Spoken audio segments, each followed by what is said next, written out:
Welcome to another Account-Based Friday. We got a special guest today, Trinity Nguyen from UserGems, who heads marketing and the SDR function. Really excited to have Trinity join us. She and I had met, it's kind of a funny story, on Slack, and then we were sitting next to one another in San Francisco and serendipitously realized that we were sitting next to each other, and really excited to have her join us today. She's got a wealth of knowledge around personalization and what she's seeing around pipelines. So each week, as you know, we open up with a poll, and this week's poll is in and around a very recent survey that Gartner sent out. And Gartner, doing what Gartner does, is striking the fear in the hearts of a lot of buyers right now of saying, hey, should we be consolidating platforms or downsizing? Or is this the right time to be thinking about multiple applications or maybe a single platform that does 80% of the work?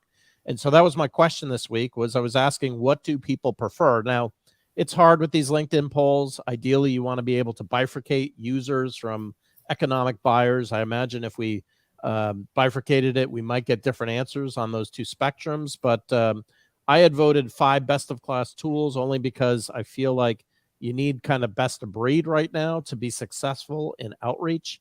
But Meg, what was your reaction to this poll out of curiosity?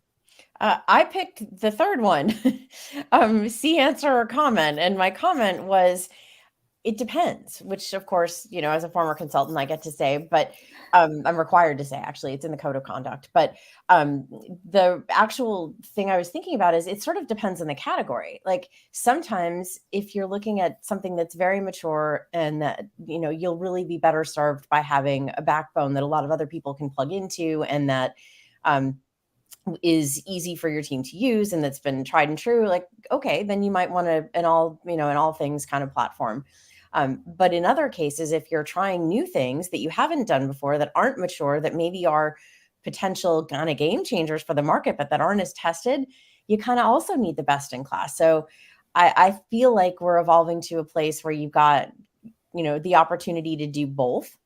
And it would be a shame not to stay on top of those opportunities and those potential disruptors that, you know, continue to also challenge those all things platforms to stay affordable and stay, you know, advanced enough to not make it, you know, totally worth your while to always go best of breed. So I don't know. I kind of split the difference on that one.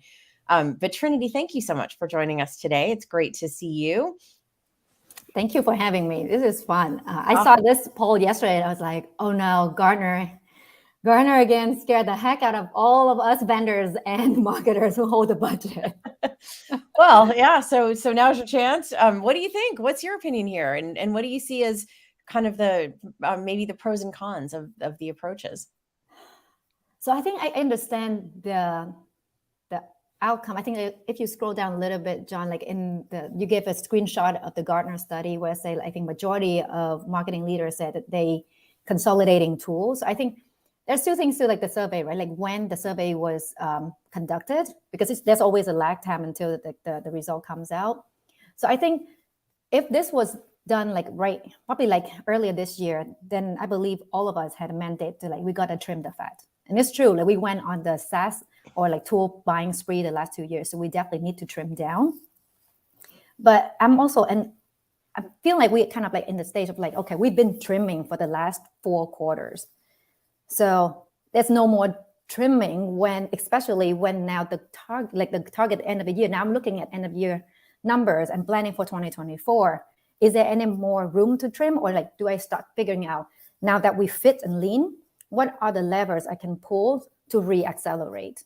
So that kind of like my mindset when I'm looking at this, like, do I want to use an all-in-one platform to hopefully do everything? And like for those of us who try a lot of different tools, we kind of know that when it's a jack of all trade and it's master of none situation. So I'm evaluating a number of channels and vendors right now.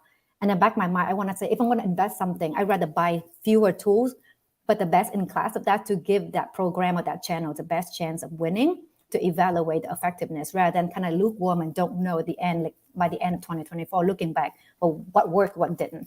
And if everything is kind of like meh, then I'm no better off than where I am today. Yeah, you bring up a really great point about the evaluation right now. And I think from what we hear and see as well, a lot of people are in this evaluation mode, especially heading into 2024. Yeah. It's almost budget season right now. Mhm.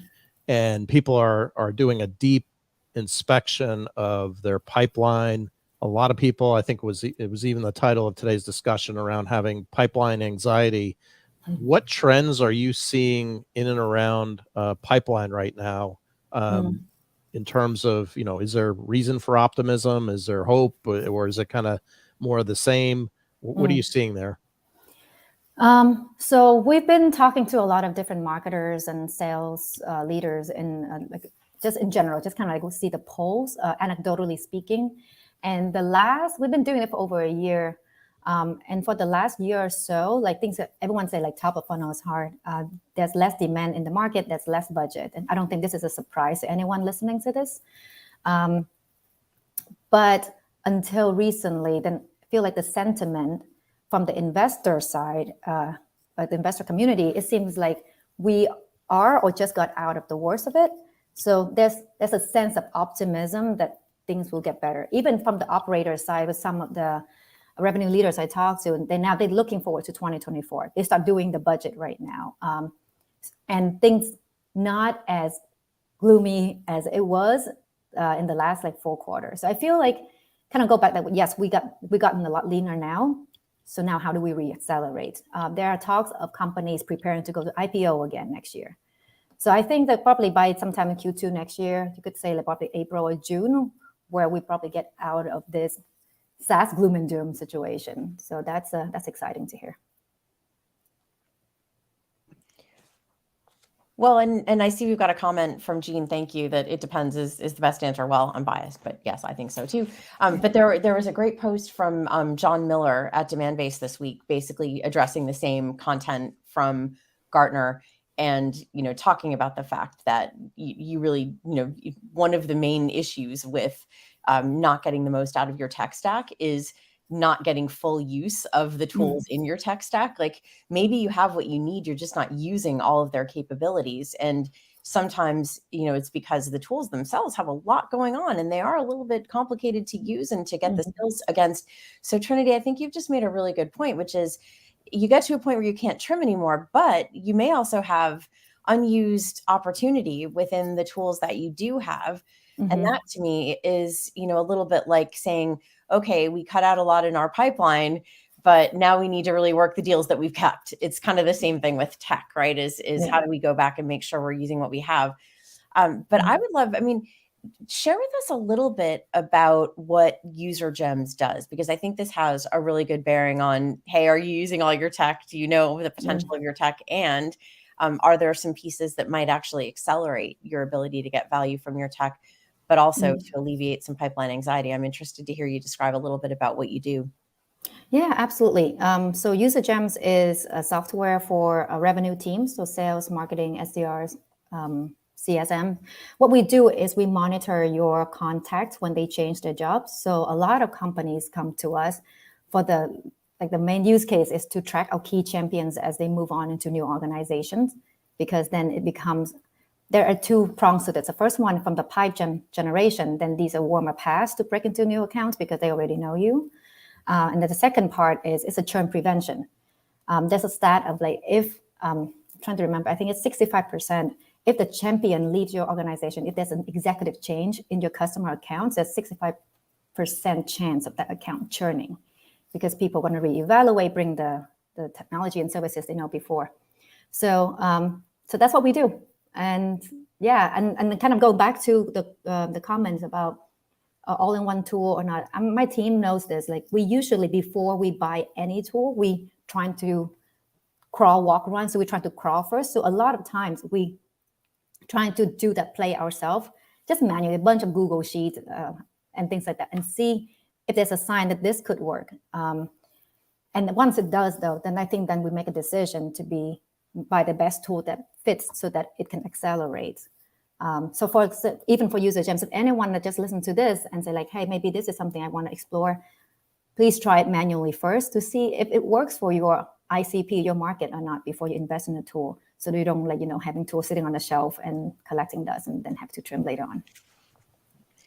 I think that use case that you mentioned about your champion or somebody leaving was presented a couple B2B SMXs ago, and that's where I first sat in and heard about UserGems, and it really struck me as being very different relative to anything else that I had heard in the market. And so it was an enterprise. I don't remember which enterprise. I think I don't want to misname it. Start with an E. Electric. Yeah, electric. Okay. Yeah. So I wasn't going to misname it, but yeah, it was a great great case study that really demonstrated that capability that you talked about and brought it into 3D. Thought that was pretty amazing. And incidentally, I think both Meg and I are speaking next week at B2B SMX in Boston. But kind of thinking about, you mentioned a lot there with SDRs. I think you also had mentioned, and before we got on, we were talking about how I think it's somewhere north of 10% of your organization are SDRs that work for you. What are you seeing in terms of alignment issues, or like, is alignment any better because you've got the SDR function working with you? Like, what are you seeing from sales and marketing within your own org or even outside in other orgs? Yeah, I'm going to copy Meg's line. It depends. I think this is a debate that I don't know if it's going to ever end. But we've been doing a lot of surveys with our own customer base too, just kind of understanding, like, is SDR start over time reporting to marketing because of alignment situation? Like, it helps with alignment or not? It's still 50-50. I think that from the people development side, I think depending on whoever that has the bandwidth to give the SDR team like attention and time and coaching development so that they can grow their career. From the alignment standpoint, it also depends on your motion. So for UserGems, for us, historically from day one, we very account-based driven. So we didn't have a lot of inbounds, content, SEO, things like that. We were bootstrapped, so we want to make sure that whoever that we spend our resources talking to is the right fit. So from day one, we were very ABM focused. So for that motion for us, it makes sense that the SDR sits within the marketing, so we can orchestrate the moment we turn on an ABM campaign from the advertising side. We want the outreach to go concurrently. And we've been doing that for the past 4 years. So it's kind of like a natural evolution of how it makes sense for us. But I think it's the alignment component. I think we're talking about like trimming the fat, being more efficient. I think alignment now is everyone talking about alignment. And to be honest, I think it really helps with the efficiency piece. So something that I've been learning for the last year is, so 4 years ago, we identified our ICP, ideal customer profile, how they look like, et cetera, to feed into our account base. And then we used to refresh it like once a year. Things didn't really change much. But during the last year, because of everyone now looking at every single metric across the company, it's not just like me looking at the revenue side with the sales team. I'm also looking at the expansion. I'm also looking at the renewal, upsell, and all that stuff. So we actually refreshing our ICP a lot more to make sure that it's not just sales closing the company, but the company is going to stay with us and not churning within a year, because that's healthier for the business. So I think we kind of like segue into the alignment piece, but I think this is a topic that a lot of people care about right now. I love how you're thinking about that, right? As your ICP, may not change, but you should still check because you never know. You never know. What help do you get from within the organization? Do you do that kind of churn analysis within marketing? Is that something you do with sales and finance? Like, how does that get resourced? I feel like a lot of people would like to do that work, but maybe haven't tackled it yet. How did you get started? So I think it's not really rocket science. I was thinking about this the other day, like how did it start? So for us, we have the company OKR structure, and a lot of companies have OKR, and we set the OKR and kind of like, let it gather dust. But we review the OKR and update it every single week, company-wide. We also have the go-to-market alignment. So head of sales, head of CS, myself, and then like someone like head of demand and head of asset. We're all in it together and we discuss. So we all hear about different challenges, and we all see on one slide all the numbers of each team being measured on, and we know how that feeds into the business health standpoint that we report to the board. So that ability, like that visibility of seeing like what, like your partners in the revenue team, what they care about, what they're being measured on, what they're facing in terms of challenges, helps facilitate the communication. And then that's how we start working together. Like I've seen situations where our head of sales would actually stop a deal because the head of CS like, hey, I know that this is not going to be a good account. They're going to churn. And I've seen the reverse situation where the CS know like this is an at-risk account, but I know that you guys trying to hit this number. We're going to give it extra TLC to make sure that they succeed as soon as possible because this could be an at-risk account. And we've seen that kind of communication happening all the time. And I think that helps with the alignment piece.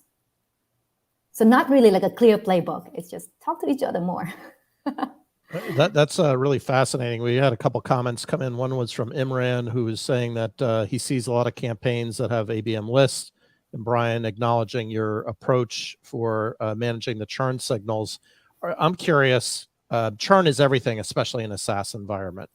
If your churn is down low or your retention is high, your sales and marketing efforts don't have to work as hard to get net new in the door.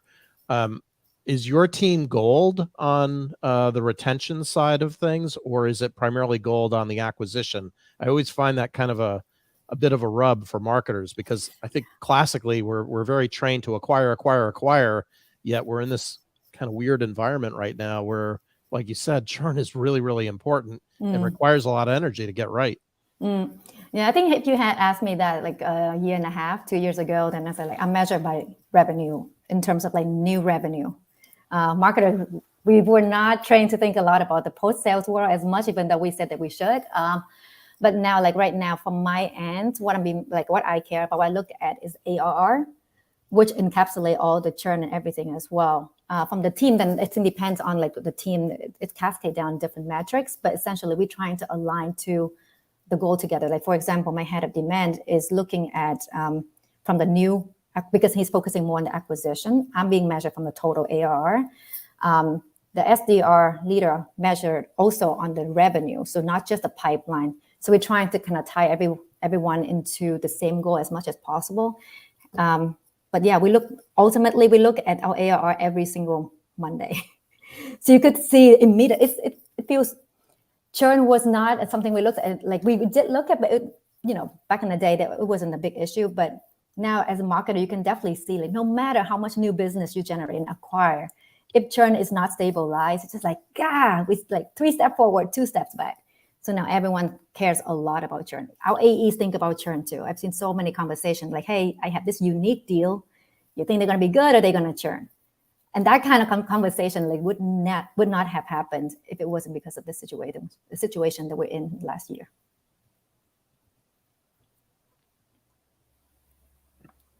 Well, I do feel like too, there can be temptation when the market is a little challenging to say yes to some of those deals. Is that something, you feel like you and your broader team are able to actually table and talk about, like, and say, hey, this is, that we're at risk if we take this deal. Is it worth it? I mean, that's a hard conversation to have when you're, looking at revenue, but yeah, we have it all the time. We have it all the time. There's like a special committee that review these. So I'm not saying that like it's a black and white. We still have to hit our goals, net new, churn, whatever, and total ARR, right?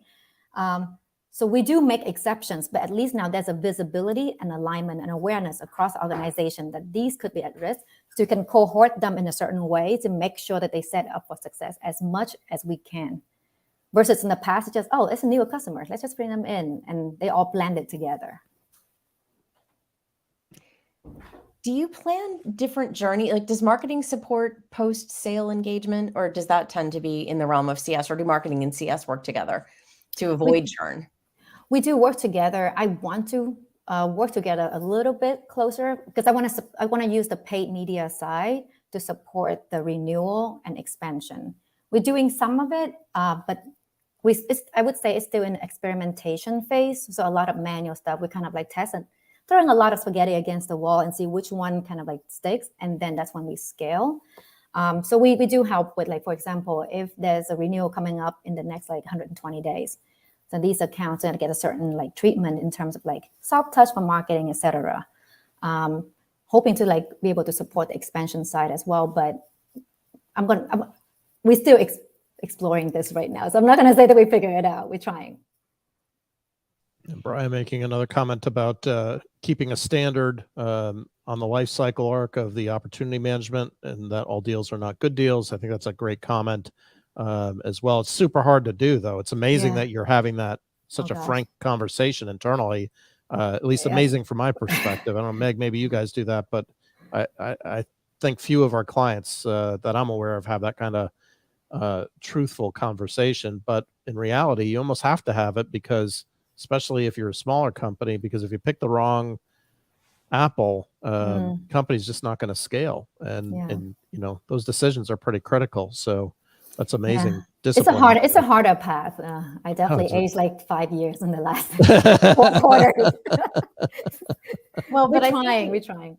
But it's great that you try. And I think the important thing too is you're doing it based on numbers. I think where companies run into trouble is if, one, they haven't defined an ICP and tested and refined the ICP. So if you make an assumption, sometimes that assumption isn't correct about who you should be selling to, and you've got to prove it out, especially in the early days, right? Make sure you've got that real product market fit. But then after that, it's, that relentless analysis of who stays, who gets impact, who, is the right person for us to engage with. And that may change. And it may be different than what you originally thought as your product evolves. I think there are a lot of pieces to that. But the thing that I think that's important is you go into those conversations with a fact base to say, we know if we take the wrong deal, that this is likely to churn. Can we mitigate that? And if the answer is, it's going to take an awful lot of resources, like that becomes an incredibly expensive customer to serve. And you could potentially say, hey, this isn't the best fit for us. Let's go concentrate on people who are a fit that we know will stay longer and buy more, rather than, taking up a lot of time trying to help someone who may never be happy and ultimately churn anyway, because the odds based on our data are very high that will happen unless you have that background and understanding. I feel like it would be really hard to have those frank conversations, because then it becomes opinion based. But do you find that the more data you have on your pipeline, the better you're able to have constructive conversations? Yeah, I think something like that for sure. Like the more data, the better. Until you get like kind of like data, like paralysis, like analysis paralysis. But I think just having a conversation, I think it's easier to say that like, no, that you're not going to be a good customer, so let's not close them. I think like we are all pragmatic operators here, so we know we need to hit certain numbers. So I think it's a conversation that we're trying to get to, not like a black and white decision. It's like, if we do make the decision now, what are the pros and cons, and are we okay with the cons? Instead of just like, well, that's a problem for next year, and then we get to that. Well, next year is going to come sooner than you realize, and we still have to deal with it anyway. So we're just trying to have a conversation, and later on, if the cons really happen, like, yep, we knew it's an informed decision. We made the best decision we could at that moment, and then we move on. It's fantastic. Just reflecting on some of the earlier comments that you made about the use case of UserGems and your customer base. We've been through this weird time, like pre-COVID, COVID, now post-COVID, presumably. Have you seen that use case changing at all with the sign of the times? Like, obviously we talked a lot about the churn use case, but are you seeing anything new come out recently or the last 6 months, or is it pretty much the same use case? Like what are you seeing trend wise, just even within your own product there? I think like from the high level of, do people move around and can they champion and help you with your own pipeline and revenue? So before UserGems was born, so UserGems been around for 4 years. Like 20% of professional, at least in the US, change their job every year. So if you have 1,000 customers, 20% of them will change their job every single year on average. So that didn't change. Like that has always been the case. It's just no one really measured this type of use case in the past to kind of bring light into it. But LinkedIn, Salesforce did this analysis. From what we've seen in the trend is, so people now start, because of the COVID and the Great Resignation, and then like basically everything the last 3 years, it's just a lot more movement. So definitely a lot more changes. So if you're a marketer and you have a database, in the past, we usually say like 30% of our database always outdated. That percentage is probably more like 40. Sometimes I've seen 60, depending on your segment. So that accelerated in the last 3 years or so. And even now I know that people being impacted and things like that. But we also see a lot of people being hired again in pockets of software and other industries. So it's not like it's stopped. So I think from the trends of marketers and sales leaders, I start seeing more people thinking about this because they see it on their own pipeline. They heard it from their sales team that, oh yeah, that person bought us like 3 times, they just came back. So they start thinking about like, okay, I need to find kind of like a new channel for my pipeline that I know would convert faster, especially during this time when everyone is so risk averse.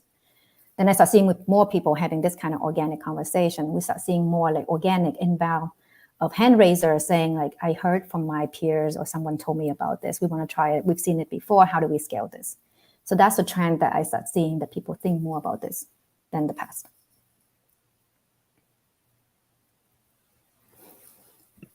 Definitely glad to hear you bringing up the statistics on churn in your database, because I think that's one, that's been around for a long time, but it's always been the case that 20-25% of your database was going to turn over. And I agree 100% that it's actually higher now.